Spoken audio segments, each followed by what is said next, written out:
You are Locked On Ole Miss, your daily podcast on the Ole Miss Rebels. Part of the Locked On Podcast Network, your team every day.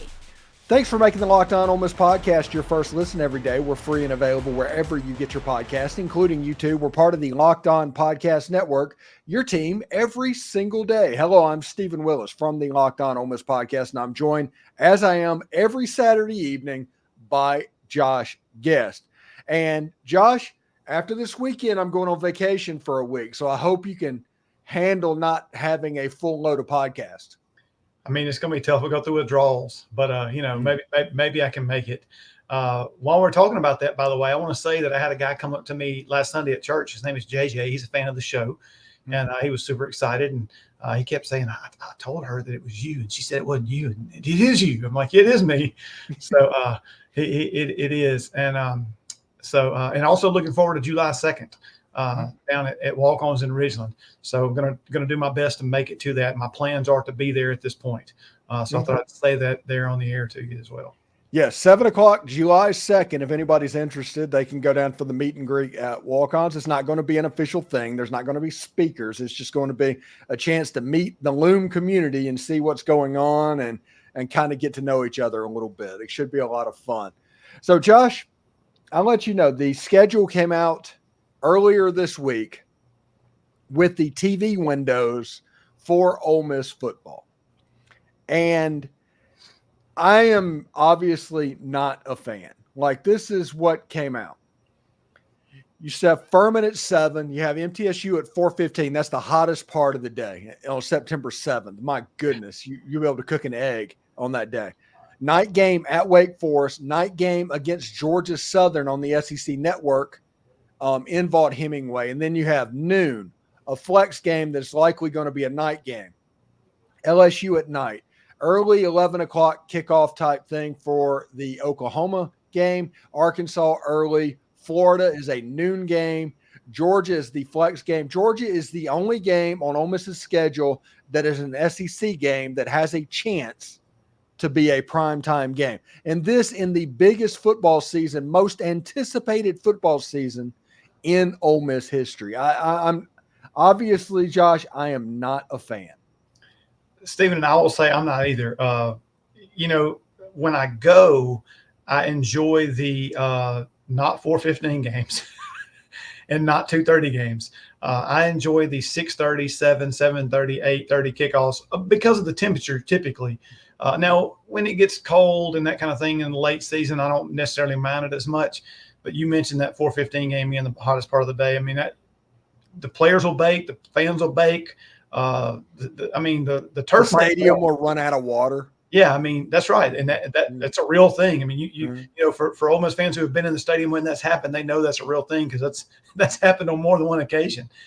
And so even with the big drinking stations, it has happened in the past. They started that. I don't know when they started it, but I'm just remembering those big white stations that had the dispensers all the way around them, basically in a circle. And I was there for a game, and it was out. And it felt like 120 that day. I don't know what it was, but it was super hot. Yeah, and another thing is you're local, right? You're local to Oxford, so it doesn't matter if it's 11, it's 2:30, if it's 7. You'll be able to go regardless. True. But I heard you talk about late games and getting back at 2:30 in the morning, that kind of stuff. So that's no fun. Yeah, the late games getting back, that's more. It's easier to get back than to get to it. But my question is the 11 o'clock games, and you're coming from the coast. Let's say you're an Ole Miss season ticket holder in Biloxi, and you have to leave 6 hours worth of driving to get to Oxford, Mississippi. You're leaving at 3 o'clock in the morning. You're not getting a tailgate. You're going to the game and immediately leaving. I just don't like it. Well, and you just brought up something else that triggered my dislike of 11 o'clock games because I'm usually leaving my house around 5 a.m. for 11 o'clock games for my radio duties. Mm-hmm. So that's not any fun. I don't like those 11 o'clock kickoffs for sure in Oxford. Well, do you think that the Ole Miss Georgia game is actually going to be a primetime game? Because there's other competition. There's a chance that game's at 2:30 on November 9th. I would hope so. Maybe if they're I mean, this may sound crazy. Maybe if they're 1-2, maybe if it's, Georgia's 1 and we're 2, both Yeah, are if it's game day, maybe. Yeah. But outside of that, who knows? I mean, it's just amazing that nothing at home is after whatever 4:00. Yeah. That's crazy. Yeah, the game against Georgia Southern is like, here you go, fans, and enjoy it. And it's like, we were going to take that game off. The Kentucky game's the next week. It's about to get rolling. That was going to be the game that's like 57,000 attendance that people weren't going to go to because of where it sits. And now it's like, well, it is kind of the only night game on the schedule. So we'll see. Yeah. I mean, and what, Kentucky's at noon, is that right? So Yes. That's another baker if it's kind of warm out there on early season time. So thanks whoever scheduled all that. Yeah, Oklahoma, by the way, the SEC did Oklahoma dirty because they needed to be able to come and experience the Grove being a new. Remember what Texas went through in like 2012 when there's like 87 gazillion people there? Oklahoma got that taken from them by TV. They did, and that was one of the things. I don't remember who was it last year. Who did we play last year? That was, it was people that weren't even from the school that we were playing. They were just from some random Midwest state, and their son played on the other team. And they were at the Grove and came by the tent and talked to us at the radio, just talked about how amazing just the atmosphere was of tailgating in Oxford, which, it's what you're talking about being taken away from Oklahoma. They don't get to experience or the full Oxford experience. They get to see a whole bunch of tents at half mast, basically, of what happens at 8:30. Yeah, that's right. So thanks again for making the Locked On Ole Miss podcast your first listen every day. Josh Guest is on the hot seat this week. The top 5 Ole Miss football head coaches in history.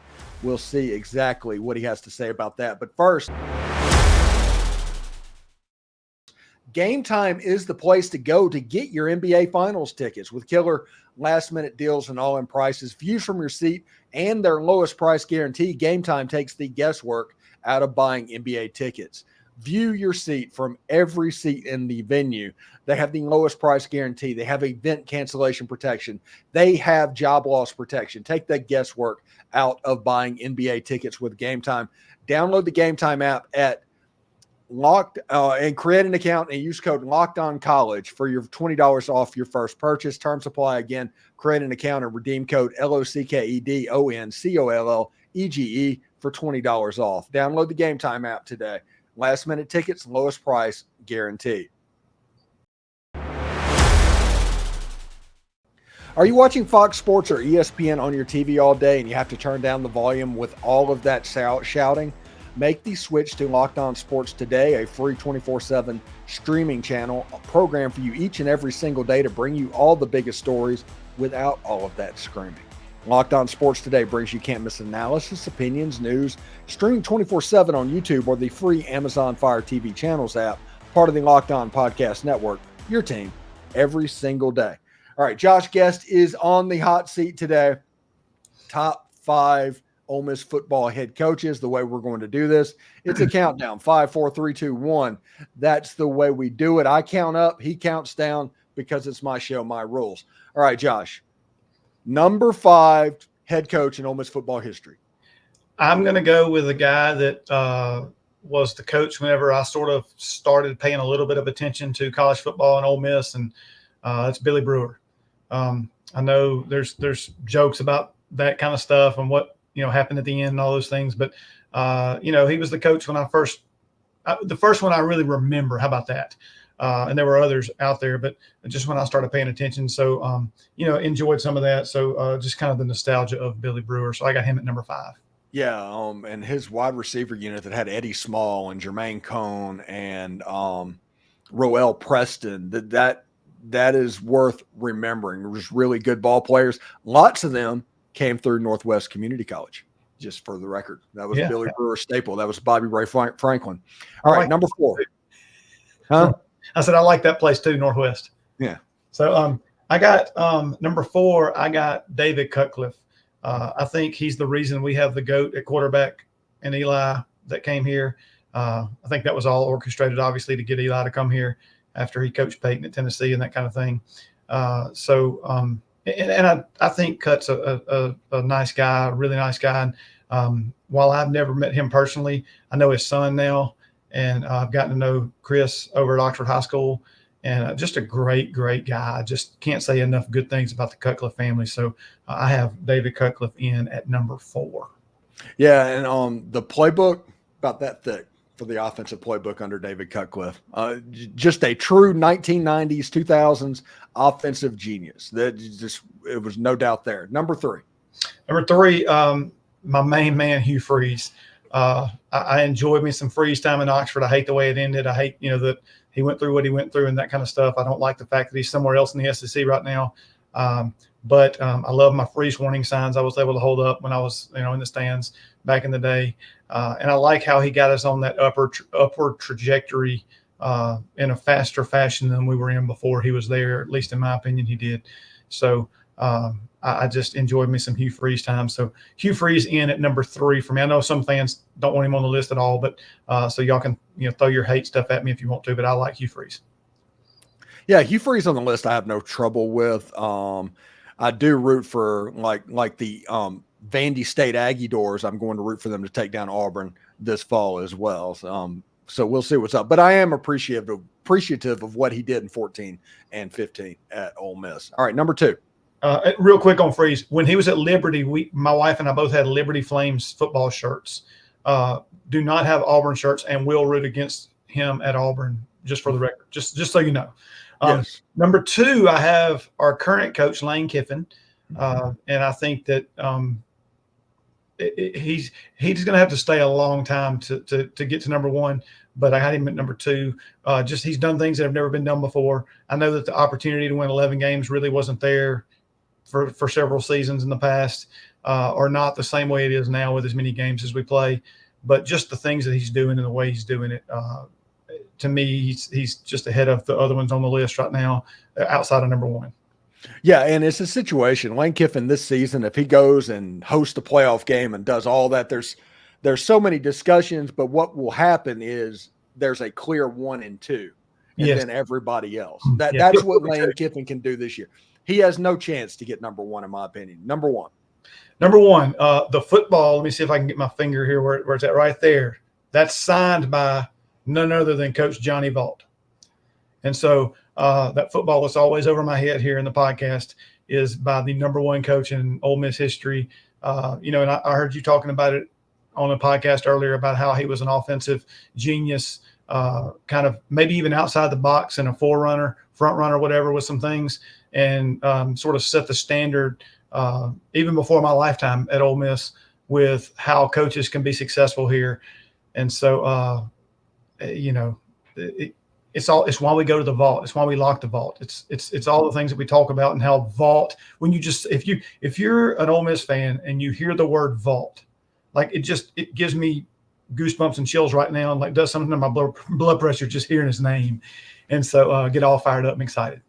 Yeah, and it's really cool. And I absolutely, he is the reason there's a fit at Ole Miss, and you need to be an offensive guru type head coach to have success at Ole Miss. When you're a defensive coach, it might work, it might not. It's not going to be necessarily a great fit.